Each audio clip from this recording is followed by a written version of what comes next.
How to record yourself on Loom. First, open Loom and sign into your account. You can use the desktop app, Chrome extension, or mobile app, depending on your device. Now, choose Cam Only if you want to record just yourself. If you want to record yourself along with your screen, select Screen and Camera icons. Next, select your camera and microphone. Make sure the microphone is responding before you start recording. Click Start Recording. Loom will show a short countdown, and then your webcam recording will begin. While recording, you can pause and resume if needed. You can also restart the recording if you make a mistake. When you're finished, click the Stop button.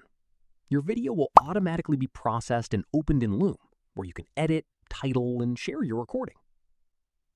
And that's how to record yourself on Loom. For more Loom and screen recording tutorials, like this video and subscribe for more.